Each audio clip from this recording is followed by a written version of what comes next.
Hi everyone, and welcome to Lesson 2 under the Sources tab of the Ancient China Teaching and Learning website resource. In this lesson, we're going to practice some of your knowledge on source work and get you to analyse some sources as well, based on our learning from last lesson. So in last lesson, we looked at what a primary and a secondary source is, and you can use this summary here to help you in the learning for this lesson. So this is your task. This is what we want you to do this lesson. So in your books, copy and complete the table below. Only complete one row at a time. And I've started the table for you. So what you need to complete each heading for the table for every one of the sources below. And I've done the first one for you. So what you need to do for every source, you need to find the title of the source, write a description on what the source is, find when it was produced, who made it, state whether it is a primary or secondary source, and then say what it can tell you about the past. And now you'll need to think of this yourself. So this is going to be some new information, some new thinking and some new learning, this step here. Because as historians, we need to look at a source and say to ourselves, well, what information does this actually tell me about the past that I'm learning about? So this is the table that I've started for you. So you can see I've drawn up, and you'll need to copy and complete the table in your books. So I've drawn up the titles for each of the questions I need to answer. And I've done the first one, and you can locate the sources here. So this is the diary entry of a World War I fighter pilot, so you can see I've put that in there. The source description, I didn't need to read this here, so it was written by Charles Wright in 1916 to 1917, and then of course this is the example I've done for you. So it's notes kept by a pilot during World War I. When was it produced? 1916 to 1917. Who produced it? Charles Wright.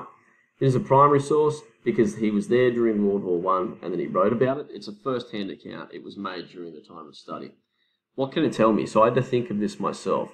What war was like at the time and what it was like to fly a plane in World War I. So a very basic, simple description, but it really did take me some thinking to think, well, what does this diary actually tell me?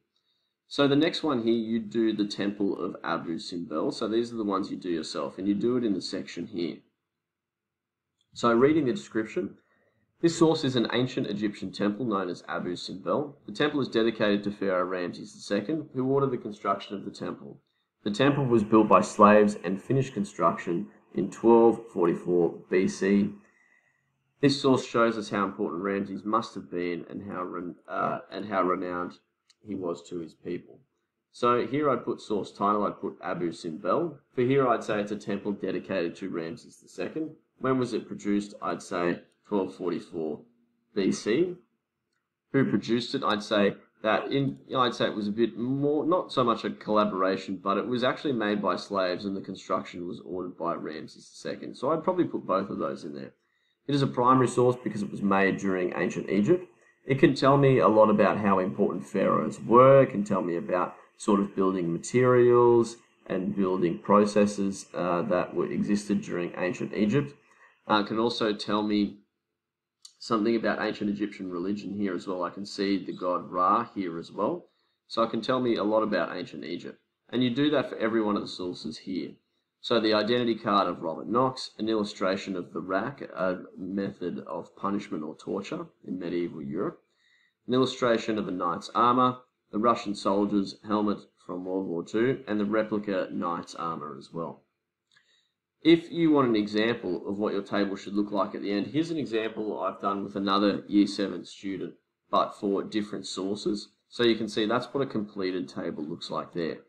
Now, if you do finish, we have some extension activities for you, some Qin dynasty sources. Of course, we are doing ancient China, and one of the first dynasty of a unified China was the Qin dynasty. So it's a really good dynasty to learn about. So if you are finished, add some sources about the Qin dynasty to your table. Click the link below to find some sources on the Qin dynasty. And if you click that link here, it'll come up with a range of sources from Wikipedia Commons, which is a good place to find sources that are relative to the Qin dynasty.